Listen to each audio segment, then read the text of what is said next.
North Africa, June 1942. The air above the desert carried a peculiar quality at dawn. Not quite cool, not yet scorching, but heavy with anticipation.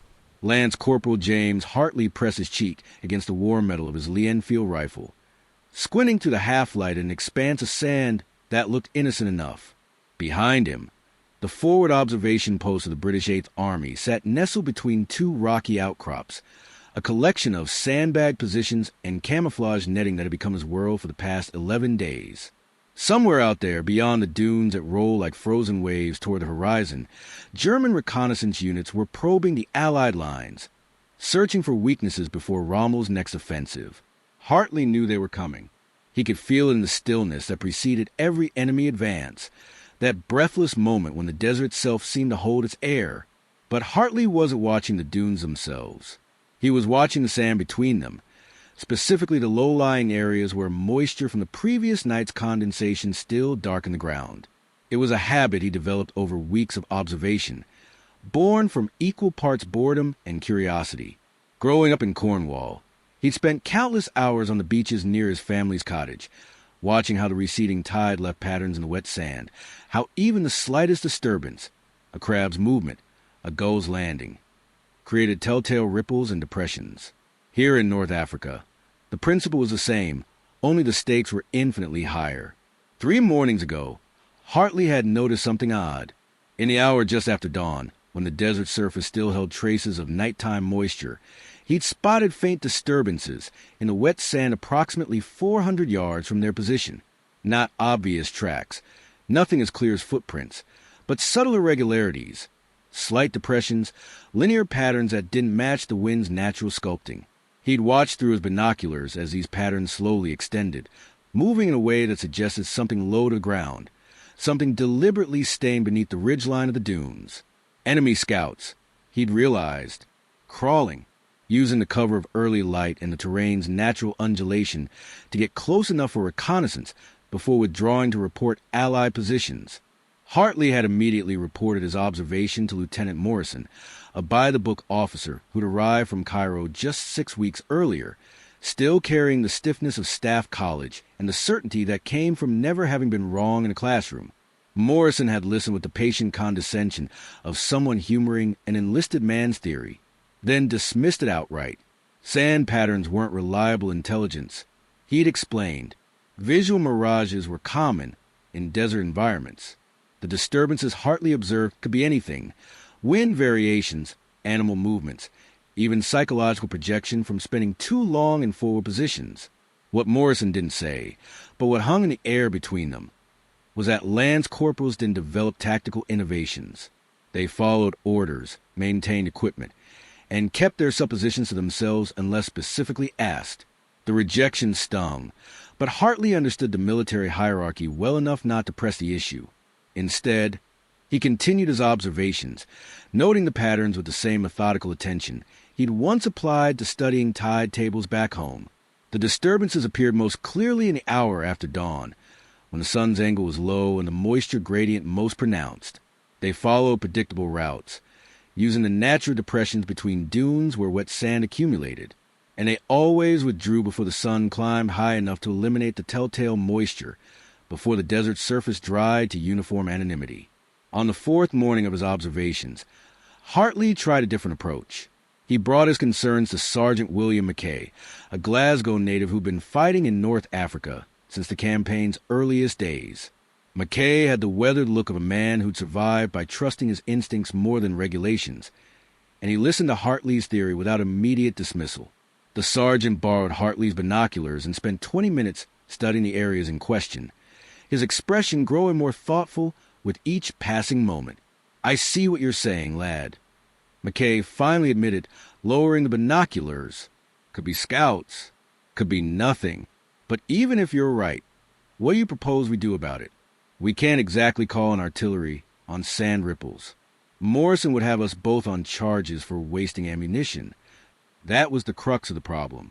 Hartley's observation might be valid, but without concrete proof, without bodies or equipment to show for it, it remained theoretical. The British Army in 1942 operated on evidence and established doctrine, not on hunches from junior enlisted men.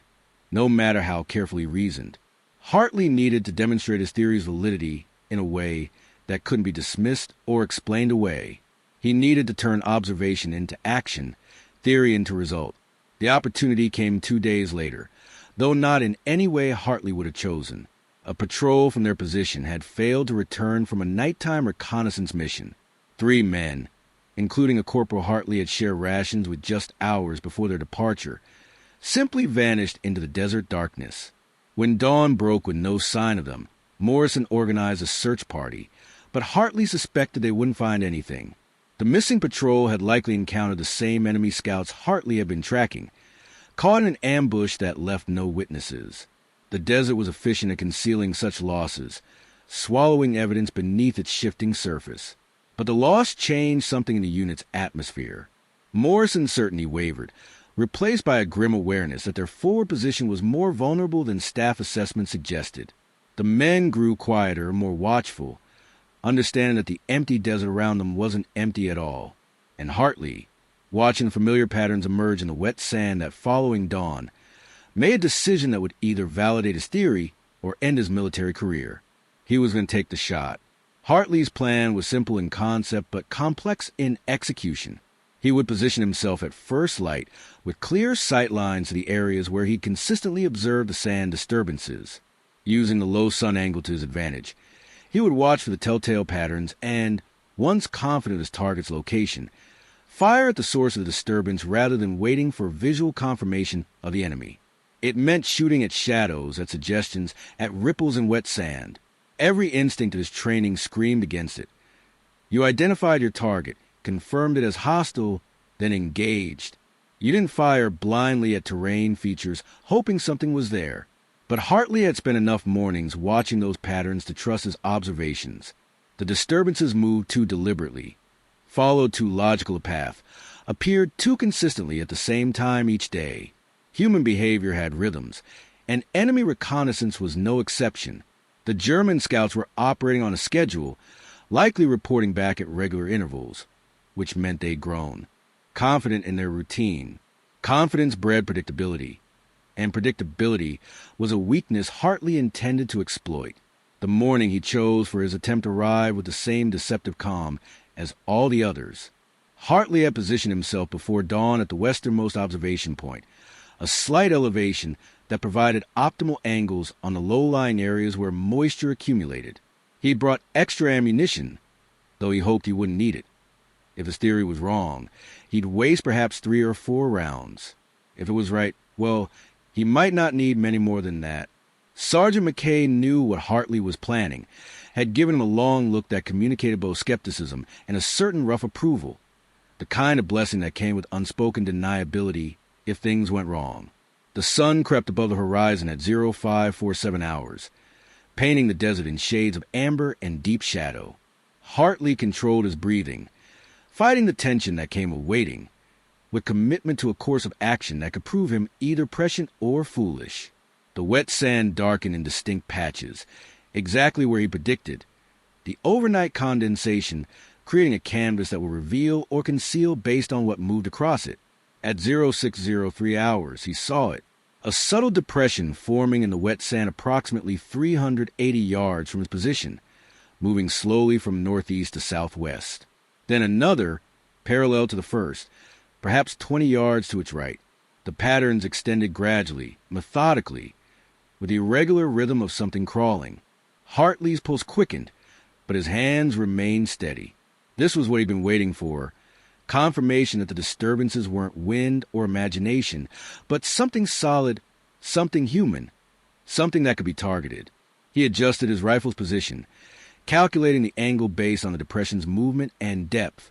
The target was low, probably crawling on elbows and knees, body pressed close to the sand to avoid silhouetting against the skyline. That meant aiming lower than standard engagement protocols suggested, compensating for the prone position and the deceptive nature of the wet sand surface. Hartley had spent the previous evening working through the mathematics, sketching angles in his notebook, trying to account for every variable. His first shot cracked across the desert silence at 0606 hours. The Lee Enfield's report echoed off the rocky outcrops behind him, sharp and definitive, 400 yards away, the wet sand erupted in a small fountain of dark particles. For 3 heartbeats, nothing happened. Then, astonishingly, a figure lurched upward from the exact spot Hartley had targeted. A German soldier in desert camouflage rising from concealment with one hand pressed to his shoulder. The man staggered, disoriented by the sudden wound, completely exposed on the open sand. Hartley didn't hesitate. His second shot took the German in the chest, dropping him immediately. But Hartley was already shifting his aim to the second set of disturbances, the parallel track he'd spotted 20 yards to the right. This scout, alerted by the gunfire, was attempting to scramble backward, creating a more pronounced trail in the wet sand as panic overrode stealth.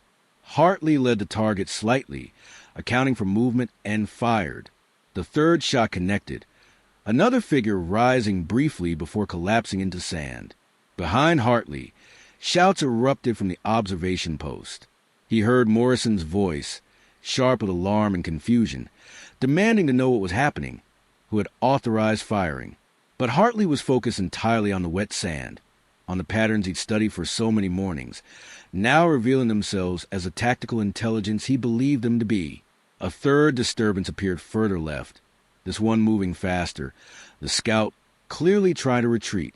Hartley tracked the depression's progress, estimated the crawling figure's position beneath the sand surface, and fired again. The bullet struck true, and another German soldier broke cover, wounded and disoriented. Before Hartley could fire a finishing shot, rifle fire erupted from positions to his left. Other soldiers in the observation post had finally understood what was happening and were engaging the targets Hartley had exposed. The engagement lasted less than 4 minutes. When it ended, 7 German reconnaissance scouts lay dead or dying on the sand that had concealed them. Their carefully planned approach route turned into a killing ground by one British lance corporal who'd paid attention to wet sand ripples. Hartley lowered his rifle slowly, his hands trembling slightly now that the action had concluded, adrenaline giving way to the weight of what he'd just done. He'd killed men, enemy soldiers, yes, but men nonetheless, based on patterns in moisture-darkened sand, on a theory that minutes ago had been dismissed as impossible to prove. Lieutenant Morrison reached Hartley's position at a run, his face flushed with a mixture of emotions Hartley couldn't quite parse.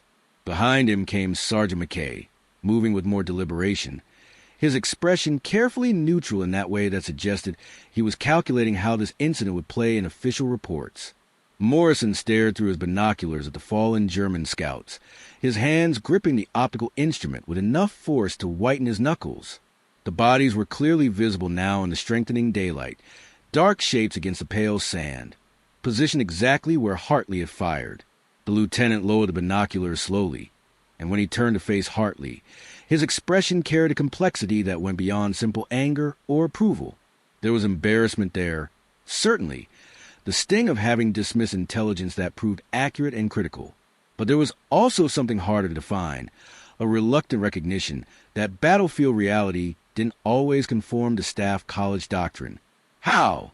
Morrison began, then stopped, recalibrating his approach. "How did you know they were there, Lance Corporal? You fired at empty sand. You couldn't possibly have seen them." Hartley explained his observations methodically, laying out the pattern recognition that had led to this moment. He described the moisture accumulation in low-lying areas, the telltale depressions created by crawling movement, the consistent timing of the enemy reconnaissance efforts. He spoke carefully, aware that he was justifying actions that had violated standard engagement protocols, that he'd fired his weapon without clear visual identification of hostile forces. In different circumstances, with different outcomes, he could be facing disciplinary action for reckless discharge of his weapon. But the outcome spoke for itself. 7 enemy scouts eliminated. Their reconnaissance mission terminated before they could gather intelligence on Allied positions. More importantly, the action had potentially prevented a larger ambush. When a recovery team reached the German positions an hour later, they found maps, observation notes, and radio equipment that indicated these scouts were part of a coordinated effort to identify weak points in the British defensive line. The intelligence they'd been gathering would have informed a company-sized attack plan for the following week. Hartley's wet sand theory had disrupted enemy operational planning in ways that extended far beyond the morning's engagement. Sergeant McKay's response was more pragmatic. He clapped Hartley on the shoulder with enough force to stagger him slightly, a gesture that communicated approval through physical impact. "Told you the lad might be onto something," McKay said to Morrison, conveniently revising his own earlier skepticism. "Good eye, Hartley." "Damn good eye." Then, more quietly, just to Hartley, "Next time, maybe give me more warning before you start a firefight, aye?" Nearly spilled my morning tea. The incident's immediate aftermath brought a flurry of activity that pulled Hartley away from his observation post. Intelligence officers arrived from battalion headquarters, wanting detailed explanations of his methodology. They sketched his angles, photographed the wet sand patterns that were already disappearing as the sun climbed higher, interviewed him with the intensity of academics discovering a new phenomenon. A captain from Divisional Reconnaissance listened to Hartley's explanation and immediately began calculating how the technique could be applied elsewhere along the line, in other sectors where German scouts have been operating with frustrating impunity. Word spread through the unit with a speed that only genuine battlefield innovation achieves. By midday, soldiers from adjacent positions were visiting Hartley's observation post, wanting to see the famous wet sand shooting angle, asking questions about moisture patterns and optimal sun angles. Some approached with genuine curiosity, eager to learn a technique that might save their lives. Others came with skepticism, needing to be convinced that Hartley hadn't simply gotten lucky. Hartley answered all questions with patient detail, aware that his credibility rested on demonstrating that this wasn't chance but systematic observation translated into tactical advantage. The technique's real validation came 3 days later, when a corporal in a position 2 miles south successfully used Hartley's methodology to detect and eliminate 4 German scouts who'd been gathering intelligence on Allied artillery positions. The corporal had attended one of Hartley's impromptu briefings, taken careful notes on optimal viewing times and what patterns to look for, then applied the knowledge when conditions aligned. His success proved that Hartley's observation wasn't a fluke specific to one location, but a replicable technique that could be taught and employed wherever the right environmental conditions existed. Within a week, British forces across the North African theater had received briefings on moisture-based movement detection. Intelligence summaries circulated describing the technique, including sketches of the sand patterns and recommended engagement protocols. Training scenarios incorporated the methodology, teaching soldiers to recognize the subtle signs of enemy movement in wet sand, dried mud, even morning frost in highland regions. What had begun as one lance corporal's curiosity about beach sand patterns had evolved into established doctrine, a small but significant innovation in the constant adaptation that characterized desert warfare.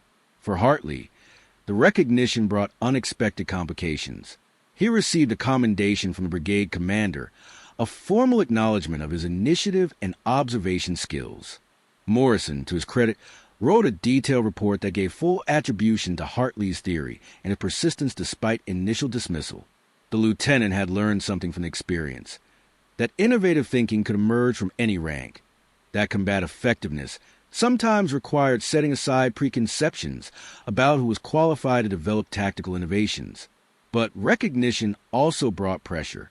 Hartley found himself pulled from regular rotation to brief incoming units, to serve as a consultant for reconnaissance planning, to demonstrate his technique for officers who remained skeptical that something so simple could be so effective.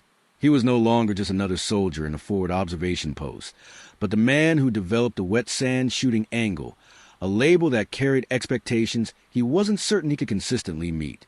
The Germans, for their part, adapted quickly. Intelligence intercepts revealed confusion in enemy ranks about how their scouts were being detected and eliminated with such precision. Some German commanders suspected new Allied surveillance technology, infrared detection perhaps, or acoustic sensors that could pinpoint crawling movement. The truth, that British soldiers were simply watching moisture patterns in sand, seemed too basic, too low-tech to account for their suddenly compromised reconnaissance operations. But within 2 weeks, German tactical manuals were updated with warnings about morning reconnaissance during periods of surface moisture, recommending either later movement times or alternative infiltration routes that avoided areas where wet sand might reveal their positions. The tactical chess game that followed Hartley's innovation exemplified how warfare evolved through action and adaptation. German reconnaissance units shifted their operating hours, moving later in the morning after the sand had dried, or conducting their observations under cover darkness using moonlight and starlight optics. But these adjustments created their own vulnerabilities. Later morning movements meant increased risk of detection by conventional observation methods, the scouts silhouetting against brighter backgrounds. Night operations limited the quality of intelligence they could gather, reducing the effectiveness of their reconnaissance missions. British forces adapted in turn. Observation posts adjusted their watch rotations to account for the changing enemy patterns, maintaining vigilance during the critical transition periods when German tactics shifted. Artillery teams began positioning forward observers specifically to monitor the areas where wet sand accumulation was most pronounced, creating overlapping fields of fire that turned former infiltration routes into death traps. The innovation cascaded through tactical planning, influencing decisions at levels far above Hartley's original observation post. By August 1942, as the campaign evolved toward the pivotal battles that would decide North Africa's fate, Hartley's wet sand technique had become one small part of a larger intelligence picture. It wasn't a decisive factor in any single engagement, but it contributed to the accumulated advantages that slowly shifted momentum toward Allied forces. German reconnaissance became less effective, their intelligence less timely, their operational planning based on increasingly outdated information. In warfare, such marginal advantages compounded over time, creating opportunities that tactical brilliance could exploit. For Hartley personally, the experience fundamentally changed his relationship with military service. He discovered that warfare rewarded observation and analysis as much as courage and aggression, that the thinking soldier could contribute as significantly as the heroic one. His background, the hours spent watching tides on Cornish beaches, the patience to notice patterns others overlooked, had translated into battlefield effectiveness in ways no training manual could have predicted. It suggested that military excellence could emerge from unexpected sources, that the skills valuable in combat extended beyond traditional martial virtues. Sergeant Mackay, watching Hartley's evolution, with the satisfaction of someone who'd recognized potential before it fully manifested, offered characteristically blunt advice one evening as they shared a cigarette behind the observation post. "You've got a mind for this work, lad," Mackay said, exhaling smoke into the darkening desert air. "Not just the shooting, but the thinking that comes before the shooting. That's what makes the difference between soldiers who survive and soldiers who excel. Keep developing that, and you'll go far. Assuming the war doesn't kill us all first, which remains a distinct possibility." The comment captured something essential about Hartley's innovation. It wasn't about superior marksmanship or physical courage, though both played roles. It was about the cognitive dimension of warfare, the ability to observe patterns, construct theories, test hypotheses under conditions where failure could be fatal. Hartley had essentially applied scientific methodology to tactical problems, treating the desert as a laboratory where careful observation revealed exploitable patterns in enemy behavior. That approach, systematic, analytical, evidence-based, represented a particular kind of military thinking that the modern battlefield increasingly rewarded. In late August, as Montgomery's Eighth Army prepared for the operations that would culminate in the Second Battle of El Alamein, Hartley received orders transferring him to divisional intelligence.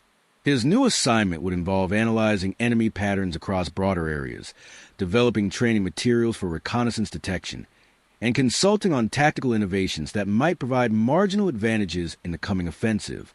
It was a significant promotion for a lance corporal, a recognition that his contributions extended beyond frontline service.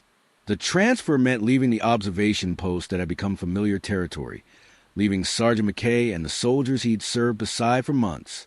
There was comfort in the known routines of forward positions, in the clear simplicity of watching a defined sector and engaging identifiable threats.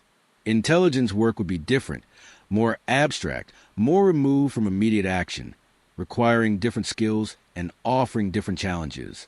Hartley approached it with the same methodical curiosity he'd applied to watching wet sand patterns, aware that he was moving into roles he'd never imagined when he'd enlisted. His last morning at the forward observation post arrived with the same amber dawn he'd watched dozens of times before. Hartley positioned himself at his usual spot, scanning the familiar terrain one final time. The wet sand patterns were there, subtle and revealing, though no enemy scouts appeared that morning. Perhaps German intelligence had finally identified this particular sector as compromised, had warned their reconnaissance units away. Or perhaps it was simply a quiet morning, one of those periodic lulls that characterize warfare's irregular rhythm. Lieutenant Morrison found Hartley there as the sun climbed higher, burning away the moisture that made the detection technique possible. The lieutenant had changed over the past months. His initial rigidity softened by combat experience. His certainty tempered by the reality that battlefield truth was more complex than textbook doctrine. He'd learned to listen to his soldiers, to consider observations regardless of their source, to value effectiveness over protocol. Hartley's innovation had taught him that lesson, though Morrison would never quite admit it so directly. "You did good work here, Lance Corporal," Morrison said, the formality of rank somehow making the compliment more significant. "Saved lives, changed how we approach reconnaissance detection. That's not a small thing." He paused, searching for words that didn't come naturally. "I should have listened when you first brought it to my attention. That's on me. But you persisted, and you were right. Remember that when you're working intelligence, sometimes the right answer comes from unexpected directions. The trick is staying open to it." It was as close an apology as Morrison's personality would allow, and Hartley recognized it as such. He nodded acknowledgement, not needing more elaborate contrition. The outcome had validated everyone involved, had demonstrated that even early mistakes could be overcome through adaptation and learning. Hartley's work in divisional intelligence during the autumn of 1942 took his wet sand observation technique and expanded it into broader reconnaissance doctrine. Working alongside career intelligence officers and academic analysts seconded to military service, he helped develop comprehensive guidelines for environmental-based enemy detection.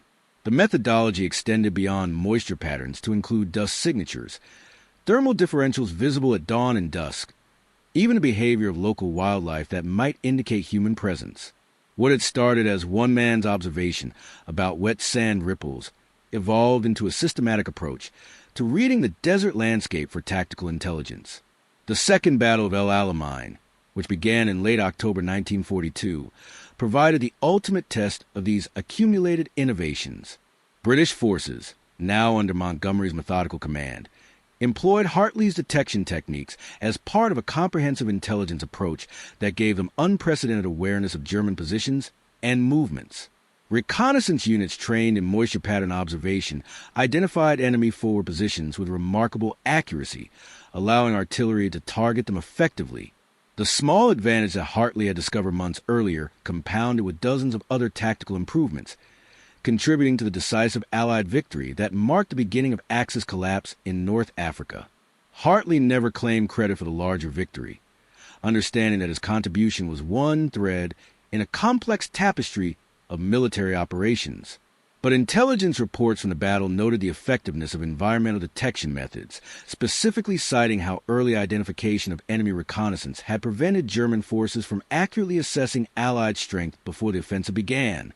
That intelligence blindness, the inability to conduct effective reconnaissance due to compromised infiltration routes, had forced Rommel to make operational decisions based on incomplete information, decisions that proved catastrophically wrong when Montgomery's assault began. After El Alamein, as the North African campaign moved towards conclusion, Hartley found himself in the strained position of being semi-famous within military intelligence circles, while remaining largely anonymous to the broader army. Officers who worked in reconnaissance knew his name and his story, used his technique as a teaching example, cited his innovation when arguing for the importance of environmental awareness training. But to the average soldier, the infantry and armor troops who'd done the actual fighting, Hartley was unknown, just another intelligence analyst whose work happened behind the lines, invisible except in the quality of intelligence that reached combat units. There was something fitting about that anonymity. Hartley had never sought recognition, had developed his observation technique out of curiosity and necessity rather than ambition. The fact that it had proven effective, that it had saved lives and contributed to tactical success, was satisfaction enough. He understood that military innovation rarely came with public acclaim, that the most significant contributions often went unnoticed except by those trained to recognize them. The wet sand shooting angle would never inspire newspaper headlines or heroic narratives, but would endure in training manuals and tactical doctrine, a small permanent addition to the body of knowledge that armies accumulated across centuries of conflict. In December 1942, with North Africa's outcome no longer in doubt, Hartley received promotion as sergeant and orders to return to Britain. His combat experience and intelligence expertise were needed for training the forces being assembled for the eventual invasion of occupied Europe. It meant leaving the desert that had become his crucible, the landscape where he transformed from an uncertain recruit into a soldier whose observations had tactical significance. He'd arrived in North Africa imagining warfare as something heroic and straightforward, had discovered instead that it was complex, technical, and often won through accumulated small advantages rather than dramatic breakthroughs. His final act before departure was writing a comprehensive manual on environmental reconnaissance techniques, a practical guide that distilled months of observation into teachable methodology. The document covered optimal conditions for various detection methods, common patterns to watch for, engagement protocols that balanced aggressive exploitation of intelligence with tactical caution. It became standard training material for British reconnaissance units, later adapted by Allied forces, when integrated operations required shared doctrine. Decades after the war, military historians studying tactical innovation would cite Hartley's manual as an example of how individual soldiers could influence doctrine through systematic observation and clear documentation. But on the transport ship that carried him away from North Africa in January 1943, Hartley wasn't thinking about historical legacy or tactical doctrine. He stood at the rail watching the coastline recede, remembering that first morning when he'd noticed something odd in the wet sand patterns, when curiosity had overcome procedural caution, and he decided to take the shot that would validate months of observation. He remembered the weight of his rifle, the precise calculation of angles, the moment when theory became action, and action proved theory correct. He remembered the 7 German scouts who died because one British lance corporal had paid attention to something everyone else dismissed as irrelevant. War created strange moral territories. Hartley reflected. He'd killed men who were simply doing their jobs, soldiers following orders no different from himself. Yet those deaths had prevented other deaths, had saved the British patrol that might have walked into an ambush, had contributed to a victory that ultimately shortened the war and saved countless lives. There was no satisfying way to reconcile these competing truths, no moral calculus that balanced individual lives against strategic outcomes. Hartley could only accept that he'd acted based on the best information available, had made decisions that proved correct within warfare's brutal logic, and that the consequences, both immediate and distant, would remain with him regardless of how history judged them. The ship turned northward, leaving Africa behind. Ahead lay Britain, invasion preparations, the continuation of a war that would ultimately consume 6 years and reshape the world. Hartley would serve through all of it, would apply the lessons learned in North Africa to new theaters and different challenges, would survive where so many others didn't. But whenever military analysts asked him about his most significant contribution, whenever intelligence instructors wanted him to explain the genesis of environmental reconnaissance doctrine, he would return to that observation post in North Africa, to the morning light revealing patterns in wet sand, to the moment when careful observation became decisive action. The technique itself outlived its immediate tactical usefulness. As warfare evolved beyond World War II, incorporating technologies that made moisture-based detection obsolete, Hartley's wet sand shooting angle became a historical footnote, a curious example of low-tech innovation in an increasingly high-tech military world. But the underlying principle that careful observation of environmental details could provide tactical advantage remained relevant across every subsequent conflict. Soldiers in Vietnam watched disturbed vegetation. Troops in Iraq studied dust patterns. Special operations forces in Afghanistan analyzed agricultural changes that indicated enemy presence. They were all, in their way, applying the same methodology that Hartley had developed watching wet sand ripples in the North African desert. Proof that the thinking soldiers' contributions could echo across generations and conflicts far beyond their original context. James Hartley survived the war, returned to Cornwall, and lived a quiet life that bore little resemblance to the drama of his military service. He rarely spoke about the wet sand shooting angle, about the 7 German scouts, about the morning when everything changed. But on certain dawns, walking the beaches near his childhood home, He would pause to watch moisture patterns in the sand, remembering when such observations had meant the difference between life and death. When paying attention to details everyone else ignored had transformed him from an ordinary soldier into someone whose name appeared in tactical manuals. The war had taught him many lessons, but the most enduring was simple. In combat as in life, survival and success often depended on noticing what others missed, on trusting observations even when authority dismissed them, on being willing to act when theory and evidence aligned even if doing so violated convention. That lesson, learned in the desert and refined through years of service, remained with him until the end. A reminder that extraordinary impact could emerge from ordinary attention, that history's course sometimes turned on something as simple as watching ripples in wet sand.